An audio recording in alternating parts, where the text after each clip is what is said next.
Unless you are the boss, you probably have very little say in who you work with. Sure, you could leave if you don't like it, but it's tough to leave the paycheck or the benefits behind these days. But if you are being bullied at work, leaving or taking it may be your only options.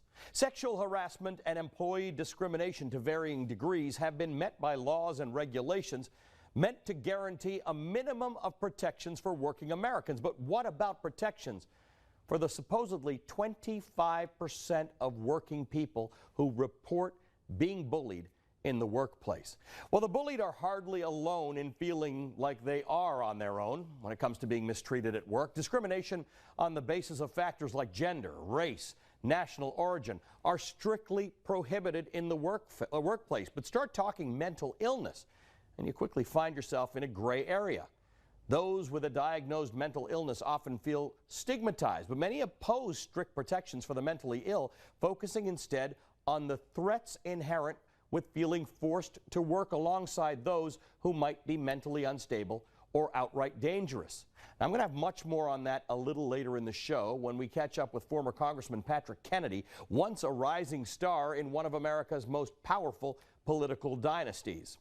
But back to bullying, and I'm not talking about a bad day at work. We all have those. This is repeated emotional and even at times physical abuse by one co-worker of another employee. In other words, the schoolyard bully has now graduated to the workplace. Now, until recently, it's been largely a silent epidemic.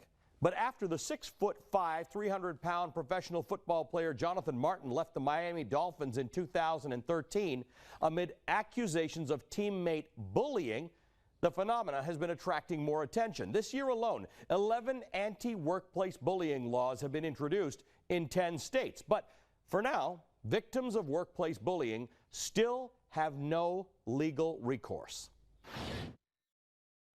Kim Carner graduated from law school in 2007, filled with the promise of a bright future, landing her dream job as a prosecutor in Williamson County, Texas. They seemed excited to have me. I was almost hired on the spot, so I thought it was going to be the beginning of something great. And at first it was. I loved being in court. I mean, I was really proud of myself, especially when I won my first case. But while Kim was continuing to win cases, she was failing to win over a fellow prosecutor. He would do everything in his power to make every day of my life just pure hell. He would, he would yell at me for being 1 minute late. He would tell me that I did something wrong that I didn't really do wrong. He would blame me for things that he did, and everyone would believe him. More than 1 in 4 workers in the U.S. reports being bullied by a coworker or boss, according to a recent survey from the Workplace Bullying Institute. Workplace bullying may be direct, such as repeated yelling and verbal humiliation, hostile glares, or silence and deliberate exclusion. 80% of those surveyed reported debilitating anxiety, 30% PTSD, and 49% suffered a clinical depression. I definitely was depressed, had insane anxiety. I'd wake up every morning with a stomach ache. And I was supposed to be this powerful, important person in the courtroom, and I cried in my office more than I care to admit. Kim tried to talk to her tormentor as well as her boss, but the relentless bullying continued until finally a breaking point.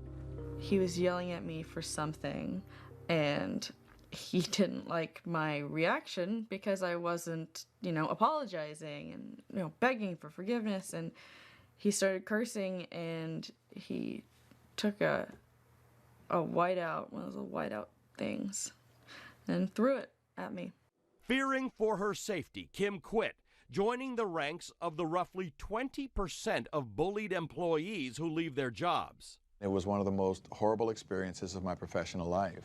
Craig Clayton left his ad sales position at a Florida radio station after months of abuse from an unlikely bully. We used to call her the Black Widow because we were absolutely convinced she ate her young. This had to be almost 20 years ago, but it feels like it was yesterday. It's almost as though there's a scab that has barely healed.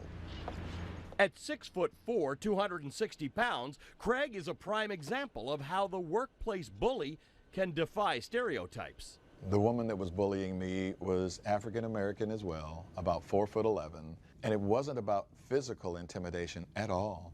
There's a certain amount of power that comes along with a boss that's bullying someone that knows they can hold that paycheck over your head. Craig says he endured the abuse because he was raising a son on his own. Every comment from her was personal, demeaning. I understand you're a single dad. You know the state can come take your child back from you if I fire you. And it was everything you could possibly imagine went to that extreme. Like Kim Carner, Craig was actually excelling at his job. They're bullying the person that is the top producer, which is counterintuitive. But the reason they do it is because they're bullying the person that the boss feels threatened by. If Craig sounds like an expert, that's because he is. 40% of the people being targeted never say a word. Craig's clients, which include several Fortune 500 companies, declined to appear on camera. Instead, we watched the workplace consultant rehearse his seminar. Just because a manager has a bad day doesn't mean they're bullying you. One of the real distinguishers around bullying is that the behavior is repeated over and over and over. So the first thing for me would be to get organizations at that senior level to understand how to take ownership of it. But a lot of them are hesitant to even brand the behavior as bullying.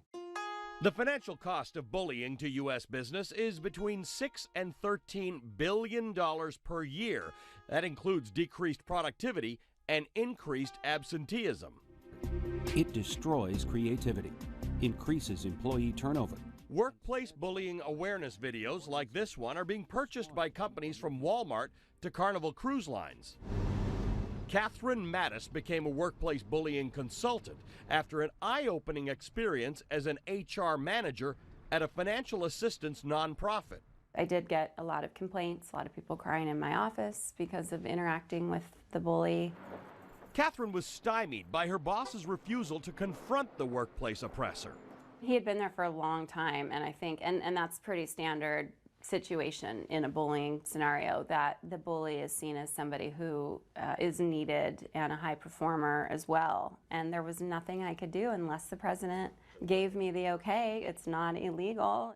Legislators in 29 states have introduced some form of the Healthy Workplace Bill, which holds employers accountable for on-the-job bullying. I need the photocopier now, you get it? But currently, workplace bullying is not explicitly illegal Kind of moron? unless it's specific to behaviors such as sexual or racial harassment. Telling somebody, pick up the mask. Ayes 55, noes 15, measure passes. A handful of states have passed related laws. California's AB 2053 mandates that prevention of abusive conduct be included in existing workplace sexual harassment training. AB 2053 will simply include abusive conduct into this training. In other words, workplace bullying. San Diego Assemblyman Brian Jones voted against it. How do you define workplace bullying? That's one of the problems with this bill is how do you define what's bullying? And how do you define, what's banter between two adults? Those opposed to anti-workplace bullying laws say they would unleash a torrent of frivolous lawsuits. This has happened since the beginning of time, of people bullying other people. But making it illegal or requiring this type of training isn't going to change that. This is not a suck it up situation. I want people to know that that's not okay, and they need to do something about it. After she resigned, in true lawyer fashion, Kim Carner painstakingly documented her ordeal. 7 pages of agonizing details that she gave to her boss. Because I had written it down and I had that kind of proof, then she felt comfortable enough to fire him. People started coming out of the woodwork. Secretaries, support staff, defense attorneys, former employees. Like all of these people that I knew that were saying that he did similar things to them. And I was like, you saw this happening. Why did you not say something until now? Now, despite getting her coworker fired, Kim had no desire to return to her job at the DA's office. She's currently doing legal temp work, which she said she enjoys since it involves going through documents and no interaction with coworkers. Well, people like Kim are looking for legal recourse to help them fight back against bullies without fear of getting fired. But coming up, I'll talk to a man who says changing the law won't do a thing. We're back in 2 minutes.